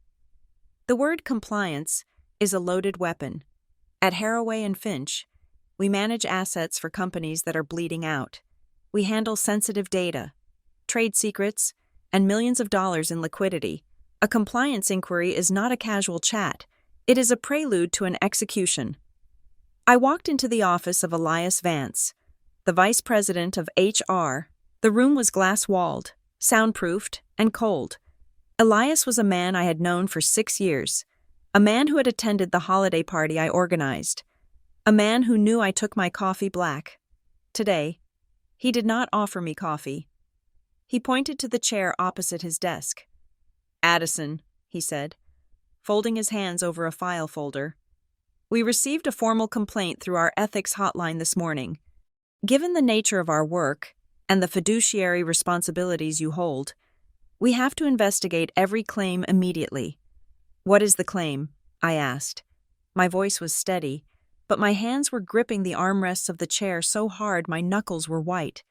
Elias slid a piece of paper across the desk. It was a transcript of a digital submission. "The complaint alleges that you are engaging in financial misconduct," Elias said, his eyes watching my face for a reaction. "Specifically, it alleges that you have, quote, embezzled funds from elderly family members to cover personal debts, and that you are currently financially unstable and a risk to client assets. It also claims you are being investigated by the police for fraud. The room spun. It wasn't a fast spin. It was a slow, sickening rotation. They had called my job. My mother, or my father, or Tessa. It didn't matter which head of the Hydra had done it, had decided that if they couldn't control my money, they would ensure I didn't have any to control. They were trying to nuke my career. They knew that in high-stakes consulting, a reputation for financial instability was a death sentence. Embezzled, I repeated. From whom my father, who has been unemployed for 5 years. My mother, who hasn't worked since 1998. The source is anonymous, Elias said. But the detail regarding the police investigation, is that true? Addison? Is there a police report? Yes, I said. There is? Elias leaned back, his face closing off. He was already calculating the liability. He was already drafting my termination letter in his head. But I am not the suspect. Elias, I continued, my voice sharp. I am the victim. I pulled out my phone. I did not ask for permission. I opened my banking app and the email from the detective. I filed a report for identity theft on Saturday, I said, turning the phone so he could see. Family members used my information to open fraudulent credit lines because I stopped supporting them voluntarily. The police report is here. Case number 2944 Alpha. I scrolled to the bank transfer history. And regarding the embezzlement, I said, finding the anger was actually helping me focus. Here is the transaction log for the last 12 months. You can see the direction of the cash flow. It is all outbound, from me to them, rent, medical bills, utilities. If I am embezzling, I am the worst criminal in history because I am stealing from myself and giving it away. Elias looked at the screen. He looked at the police report, which clearly listed me as the complaining witness. The complaint said you stole family funds, Elias murmured, reading the paper again. I closed a bank account that I owned, I said, an account I funded with my salary from this firm. They are angry because the faucet turned off. This is retaliation. Elias, it is a smear campaign designed to pressure me into reopening the cash flow. I pulled up the text message from the group chat, the one from the cold open. Read this, I said. 10 days ago, we think it is best if you step away. They initiated the break. Does that look like the behavior of people who are being robbed, or does it look like people playing a game? Elias read the text. He looked back at the bank statements. He exhaled, a long, slow breath that deflated the tension in the room. Okay, he said. Okay, I see it. He slid the complaint into a shredder bin. I have to document that we had this conversation, he said. But your records are clear. I am sorry. Addison, this looks incredibly messy. It is not messy, I said, standing up and smoothing my skirt. It is targeted. I walked back to my desk, but I could feel the eyes of the office on me. I knew Elias wouldn't talk, but the feeling of safety was gone. My office was no longer a fortress. They had breached the perimeter. I called Elena, my attorney, from the stairwell. They contacted my HR department, I told her. They tried to get me fired. That is defamation per se, Elena said, her voice dropping into a register I like to call shark mode. Attacking your professional reputation with false claims of criminal conduct. We are done being polite. I am sending the letters today. Send them to everyone, I said. My parents, Brielle, Tessa, Uncle Ray, if they have a last name Bishop. I want them to receive a cease and desist on legal letterhead by tomorrow morning. Tell them that if they contact my employer again, we will file for immediate injunctive relief and sue for damages. I am on it, Elena said. But Addison, this escalation, it suggests they are panicking. People do not try to blow up the golden goose unless they think the goose is already gone. Why are they so desperate right now? You said the monthly transfer was $4,500. That is a lot. But is it enough to risk prison for— Her question hung in the air. Why now? Why was the reaction so nuclear? Why the fraud? The identity theft? The attempt to destroy my career? It felt disproportionate. It felt like I was missing a variable in the equation. I went home early. I couldn't focus on the spreadsheets. When I entered my apartment building, I checked my mailbox. It was empty. It had been empty yesterday, too. And the day before, I stopped. I get mail. I get trade magazines, credit card offers, bills that I haven't switched to paperless yet. I never go 3 days with zero mail. A cold prickle of suspicion walked up my spine. I went back out the door and walked 4 blocks to the local post office branch. It was 4:30 in the afternoon. The line was short. I walked up to the clerk, a woman named Mrs. Gable, who knew me because I mailed certified contracts for work often. Mrs. Gable, I haven't received mail in 3 days, I said. Is there a hold on my address? She typed my address into her terminal. She frowned. She adjusted her glasses and typed again. Not a hold. Honey, she said. A change of address. My stomach dropped. A permanent forward, she read from the screen. Effective last Monday, all mail for Addison Bishop is being forwarded to a P.O. box in Cedar Hollow, New Jersey. Cedar Hollow. I did not authorize that, I said. Who signed the request? It was an online request, she said. Verified with a credit card. A credit card. Probably one of the cards I had paid off for them years ago where they still had the number saved. Cancel it, I said. Cancel it immediately. And Mrs. Gable, can you tell me, was anything forwarded? Is there anything in the system? She tapped a few keys. It looks like the carrier caught it late today because the system was flagging the signature match. There is a bundle here that was set to go out to the forwarding address tomorrow. Do you want it? Yes, I said. She went to the back.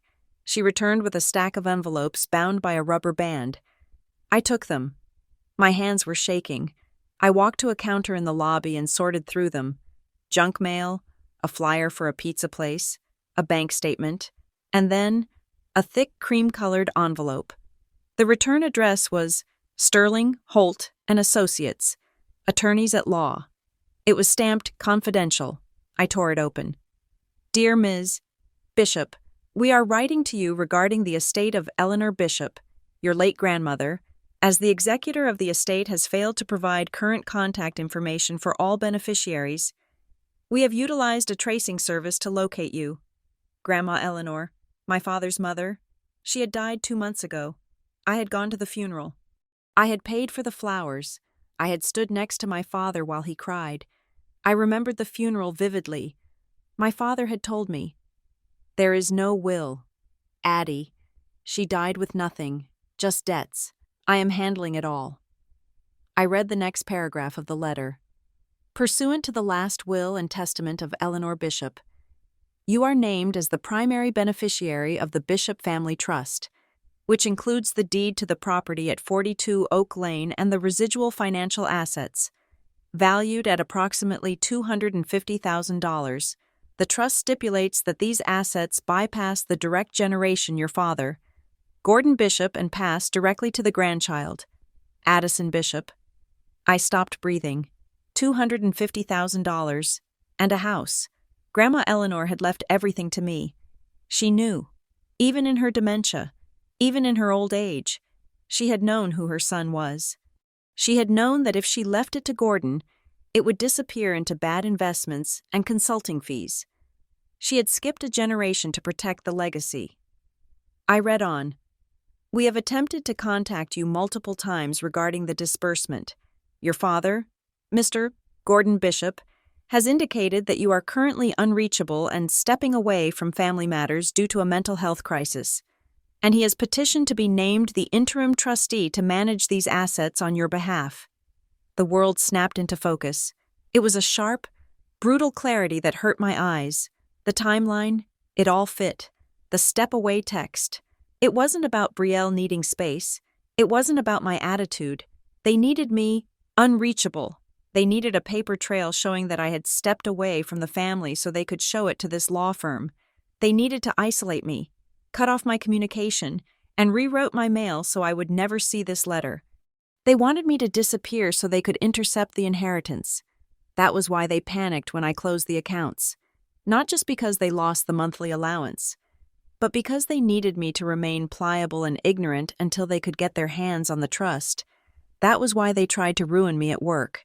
If I was fired, if I was financially unstable, it would bolster their claim that I was unfit to manage the trust and that my father should take control. It was a conspiracy, a literal conspiracy. They had been plotting this since the day Grandma died. The inciting break, the group text, the silence, it was all a smokescreen. I looked at the letter in my hand. It was heavy. It was the weight of $250,000. But it was also the weight of the final, absolute betrayal. They weren't just parasites. They were predators. I took out my phone.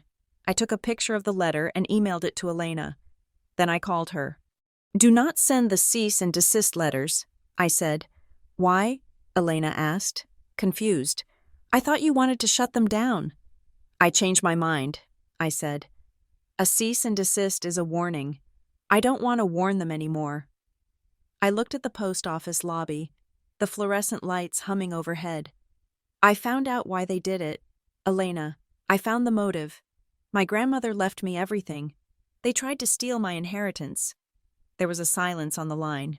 Then, I heard the sound of Elena typing furiously. "Okay," she said. "That changes the venue. This isn't just civil fraud anymore. This is probate fraud. This is serious. I want a meeting," I said. "I want to finish this, not on a screen, in person." "Addison," Elena warned. "That is dangerous." "No," I said. "It is a trap, but this time, I am the one setting it." I walked out of the post office. The evening air was cool. I clutched the envelope to my chest. They wanted me to step away. They wanted me to be a ghost. Well, they were about to learn that ghosts are the ones who do the haunting. The week leading up to the final confrontation was not loud. It was terrifyingly quiet. The kind of silence that happens in a forest right before a predator snaps a twig. I was no longer operating on adrenaline. Adrenaline is for flight. I was operating on cortisol and cold. Hard data. I was digging in. I spent my mornings in the conference room of Elena Rostova's law firm. We had turned the space into a command center. The mahogany table was covered in stacks of paper bank statements, IP logs, credit reports, and the crown jewel, the affidavit from the post office regarding the mail fraud. We were not just building a defense, we were building a trap.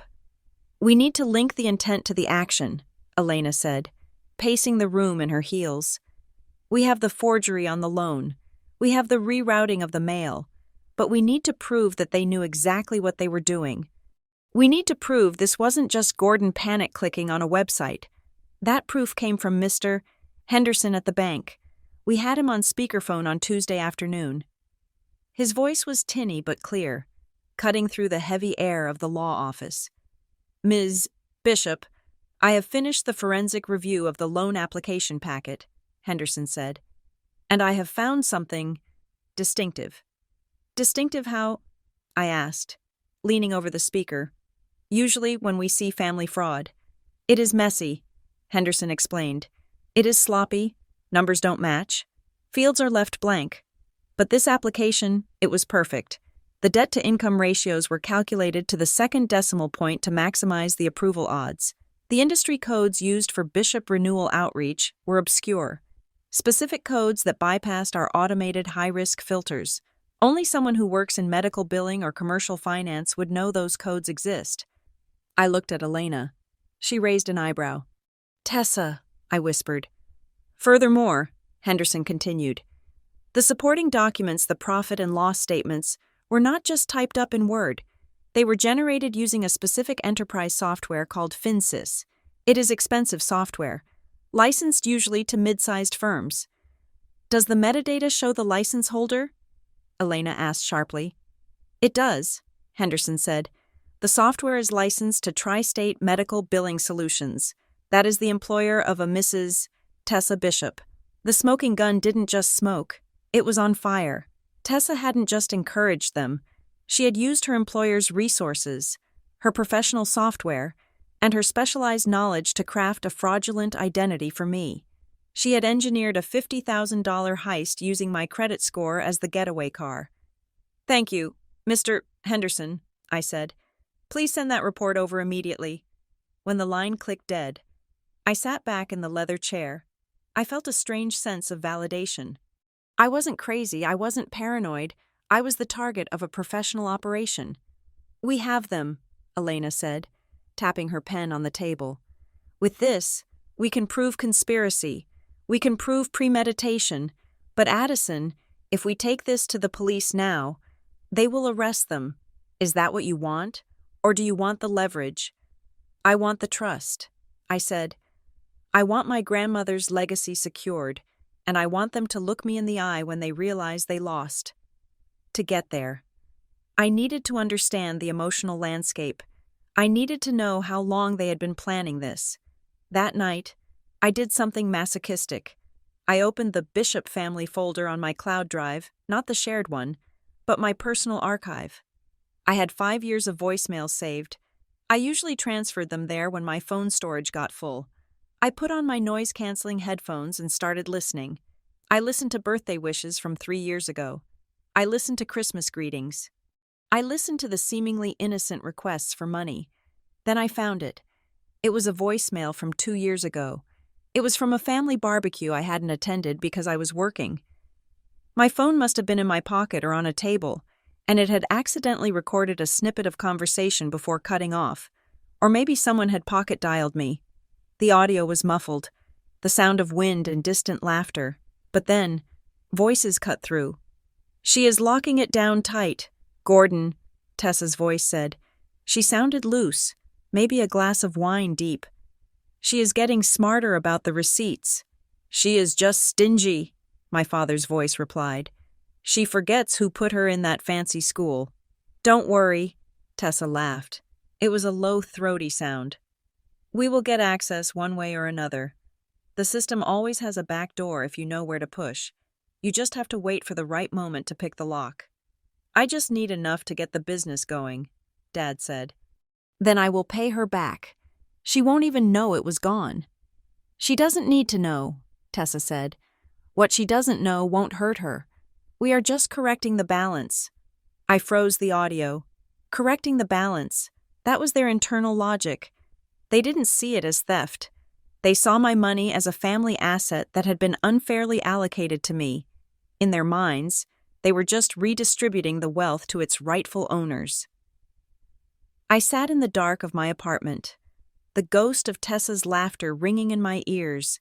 They had been talking about robbing me for 2 years. Every hug, every "we love you," every thank you note, it was all covering fire for the eventual extraction. Then, my phone buzzed. It was Brielle. I hadn't blocked her. Elena had advised me to keep the channels open to gather evidence, but not to engage. It was a voice note. I hesitated, then pressed play. "Addie," Brielle's voice was soft. It was the voice she used when we were kids, and she had broken something. "I am sorry about the texts the other day. I was scared. I am really scared. Addie, the landlord is saying if I don't have the deposit by Friday, the loft is gone, and I feel like my life is falling apart. I know you are mad at Mom and Dad. I get it. But please don't punish me for their drama. I just need this one thing. Just this one boost. And I promise I will figure it out. Please, we still need the money by Friday." I listened to it 3 times. The first part was an apology. It sounded genuine. It sounded like my little sister. But the ending, "We still need the money by Friday." The shift was subtle, but it was there. The pivot from "I am sorry" to "give me cash" was seamless. It was a script. I realized then that Brielle was a tragedy. She was a victim of my parents. Yes, they had raised her to be helpless, so she would never leave them, but she was also their accomplice. She was the bait. They knew I had a soft spot for her. They knew I would harden my heart against Gordon and Marianne, but they banked on me crumbling for Brielle. She was being used as the face of the need, while Tessa and my father did the dirty work in the background, but she was also an adult. She was 29 years old, and she was choosing to send the voice note. I did not reply. I saved the audio file to the folder marked Evidence, Brielle. I am not saving you this time. Brielle, I whispered, I am saving myself. The next morning, the pieces of the trap clicked into place. I received a secure email from the law firm handling my grandmother's estate, Sterling, Holt, and Associates. Ms. Bishop, it read, we have received a petition from your father, Gordon Bishop, claiming executorship due to your incapacity. However, per your attorney's instructions, we have halted that process. We are ready to move forward with the reading of the specific trust designation. We can schedule this for Friday at 2 p.m. Friday, the same day Brielle needed the money, the deadline they were all working toward. I called Elena. Book it, I said. Friday at 2, and tell the firm to invite the petitioners. Tell them that since my father claims to be representing my interests, he should be present for the disclosure of the assets. You want them there? Elena asked. It will be volatile. I want them all there, I said. My father, my mother, and tell them to bring their financial advisor, Tessa. Tell them it is a requirement for the asset transfer. They will think they won, Elena said, her voice sounding impressed. They will think you are capitulating and handing over the keys. Exactly, I said. Let them think they won until they sign the guest log. Once the invitation went out, the atmosphere shifted. The frantic texts from my family stopped. The aggressive voicemails ceased. They thought the silence meant submission. They thought the meeting at the estate lawyer's office was the moment I would sign over the trust to my father's stewardship and reopen the Bank of Addison. But as the day approached, they couldn't help themselves. They had to make sure the hook was set. On Thursday, my mother sent a text. We are so glad you are willing to talk. Honey, we can all have a fresh start after Friday. We forgive you for the stress you caused. We forgive you. The audacity was breathtaking. Then my father sent a message. I think it is best if we have a private talk before the meeting, just man to man, to make sure we are aligned on the strategy for the assets. I ignored it. Then, the night before the meeting, a message from a number I didn't recognize, but the voice was unmistakable. It was a text from Tessa. Don't embarrass the family tomorrow. Addison, people talk. You don't want your employer hearing more rumors about your stability. Just sign the papers and let Gordon handle the heavy lifting. It is for your own good. It was a threat wrapped in advice. She was reminding me that she could turn the heat back up on the HR complaint if I didn't comply. I didn't sleep that night. I wasn't tossing and turning with anxiety. I was awake with the cold. Electric buzz of preparation. I laid out my clothes for the meeting. I chose a navy blue suit. Sharp, tailored, armor-plated. I chose heels that clicked loudly on the floor. I wanted them to hear me coming. I packed my briefcase. In the main compartment, I placed the cease and desist letters. I placed the copy of the fraudulent loan application with the forged signature. I placed the IP logs tracing the crime to their kitchen table. I placed the report from the bank investigator linking the software to Tessa's employer. I placed the police report, stamped and verified. And in the front pocket, I placed the letter from Grandma Eleanor, the one they had tried to steal, the one that gave me the house and the money and the freedom they so desperately wanted to strip mine. I looked at myself in the mirror at 6 a.m. I looked tired. The circles under my eyes were real, but the eyes themselves were clear. I was done being the daughter. I was done being the sister. I was done being the fixer. I was the plaintiff. I am ready, I said to the reflection. I picked up the briefcase. It felt heavy, like a weapon. I walked out of my apartment and locked the door. I didn't look back. The trap was set. The bait was laid, and they were walking right into it with their mouths wide open. The conference room at the law offices of Sterling, Holt, and Associates was designed to intimidate. It had floor-to-ceiling windows overlooking the financial district, heavy oak paneling, and a table long enough to land a small aircraft on. I arrived exactly at 2 o'clock. I walked in with Elena Rostova on my right. My family was already there. They sat on the left side of the table, a united front of beige and denial. My father, Gordon, sat in the center, wearing his best suit, the one I had bought him for a job interview 3 years ago. My mother, Marianne, was next to him, clutching a tissue, ready to weep on command. Tessa was on the end, tapping away on her phone. Looking bored but watchful, Brielle was absent, likely kept away to maintain her plausible deniability, or perhaps she was just afraid to look me in the eye. They looked up when I entered. There was no warmth in their eyes. There was only the hungry expectation of people who believe they have won. "Addison," my father said, standing up and reaching out a hand as if to guide a confused invalid. "We are so glad you came. We were just telling Mr. Sterling that we are ready to take this burden off your shoulders. We know you have been struggling." I did not take his hand. I pulled out the chair at the head of the table, the position of authority, and sat down. "Sit down, Gordon," I said. My voice was not loud, but it cut through the room like a diamond cutter. He blinked, surprised by the tone, but he sat. Mr. Sterling, the estate attorney, looked from me to my father. He was an older man with wire-rimmed glasses and the patience of a saint. "Now that all parties are present," Mr. Sterling began, "we are here to discuss the disposition of the Bishop Family Trust, as established by the late Eleanor Bishop. Mr. Gordon Bishop has filed a petition claiming that the primary beneficiary, Addison Bishop, is mentally incapacitated and that he should be named the trustee." "It is for her own good," my mother interjected, her voice trembling perfectly. "She has been having episodes. She cut off contact with her family. She has been financially erratic. We just want to protect the estate." "Erratic," I repeated. I looked at Elena. She nodded. "Mr. Sterling," I said, "before we discuss the trust, I need to submit a few items into the record regarding my alleged incapacity and the protection my family is offering." I opened my briefcase. The sound of the latches clicking open was the only sound in the room. I took out the first stack of papers. "Timeline item 1, I said, sliding the paper across the mahogany. "A text message dated October 1st, sent by Marianne Bishop. Quote, 'We think it is best if you step away,' unquote.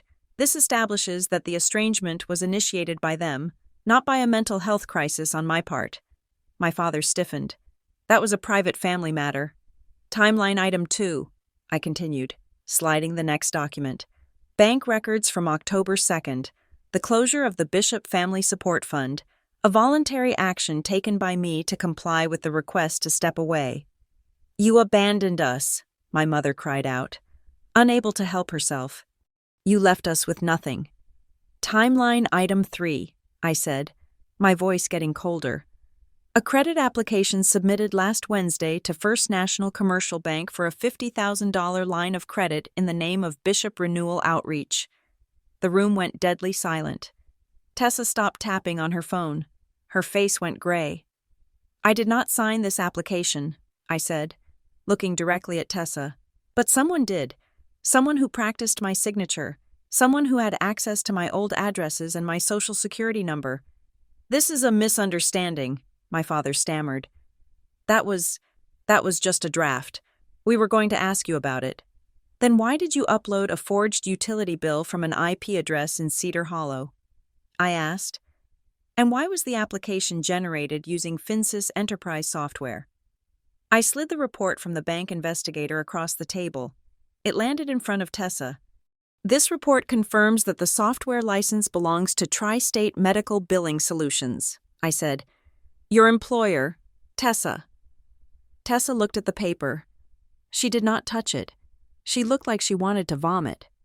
"That is a felony," Elena said, her voice sharp and professional. "Wire fraud, identity theft, conspiracy to commit bank fraud. We have the logs. We have the timestamps. We have the device ID." My mother started to cry. But it wasn't the soft, sympathetic crying she used to get money. It was the ugly, jagged sobbing of someone who realizes the walls are closing in. "We were just trying to survive," she wailed. "We needed the money. You have so much. Addison, you have so much, and you wouldn't help. Why are you doing this to us?" "I am not doing anything to you," I said. "I am presenting the facts." I reached into the briefcase for the final piece of paper. "And finally," I said, "timeline item 4, the reason we are all here today." I held up the letter from Sterling. "Holt and Associates, the one regarding the inheritance. You knew about this," I said to my father. "You knew Grandma Eleanor left the house and the money to me. You knew she skipped you because she knew you would spend it on consulting fees and gambling debts. So you tried to hide it." I slid the affidavit from the post office across the table. "You filed a fraudulent change of address form to reroute my mail to a P.O. box in New Jersey," I said. "You wanted to intercept this letter. You wanted to get yourself named trustee before I even knew the money existed. You wanted to steal my inheritance while I was stepping away." My father's face was a mask of ruin. He slumped in his chair, the bluster completely gone. He looked small. He looked like exactly what he was, a man who had spent his life waiting for a payday he hadn't earned. "She was my mother," he whispered. "It should have been mine. It is not fair." "Fair," I said. "You want to talk about fair? Fair is $93,000 of my own money keeping you afloat for 5 years. Fair is me working 60-hour weeks so you could play pretend. And this is how you repay me, by trying to steal my identity and my birthright. Mr. Sterling cleared his throat. He looked at my family with unmasked disgust. "Mr. Bishop," the attorney said, "given the evidence of mail fraud and the attempt to interfere with the notification of the beneficiary, your petition for executorship is denied with prejudice. Furthermore, I am legally obligated to report this attempt to the probate court. And I," Elena added, "am preparing to file these police reports with the district attorney's office, unless—" She let the word hang there. My father looked up. Unless you sign this," Elena said. She pulled a document from her folder. It was a binding settlement agreement. "This states that you acknowledge the debt of $93,000 you owe to Addison Bishop, though we are writing it off as bad debt. It states that you will never contact her again. It states that you will never attempt to access her credit, her medical records, or her property again. And it states that if you violate this agreement, the police reports will be filed immediately, and we will press for the maximum sentence." "You want us to sign a confession?" Tessa hissed. "I want you to sign a restraining order disguised as a settlement," I said. "I want you out of my life, permanently." My mother looked at me. Her eyes were red and swollen. "Addison," she pleaded, "we are your family. You can't just erase us." I looked at them. I looked at the people who had raised me. I looked at the people who had taught me to tie my shoes and ride a bike. And I looked at the people who had tried to sell my future to pay for their mistakes. "I am not erasing you," I said. "I am just stepping away." One by one, they signed. My father's hand shook. My mother wept onto the page. Tessa signed with an angry slash of the pen. When it was done, Elena collected the papers. "The fraudulent account at the bank has been closed," I told them. "The flags on your credit profiles will remain for 7 years. You will be monitored. If you try to open a loan, if you try to get a credit card, the banks will look twice. That is not my doing. That is the consequence of your actions." I stood up. I picked up my briefcase. I walked to the door, then stopped. I turned back to look at them one last time. They sat there in the wreckage of their own greed, a tableau of defeat. "You said I abandoned you," I said quietly. The room was so still I could hear the hum of the air conditioning. "I didn't abandon you," I said. "I stopped funding the version of you that only exists when I pay. If you want to be a family, figure out how to be one for free. But you will have to do it without me." I walked out. I walked out of the office, down the elevator, and into the street. The sun was shining. The air smelled of exhaust and roasted nuts and freedom.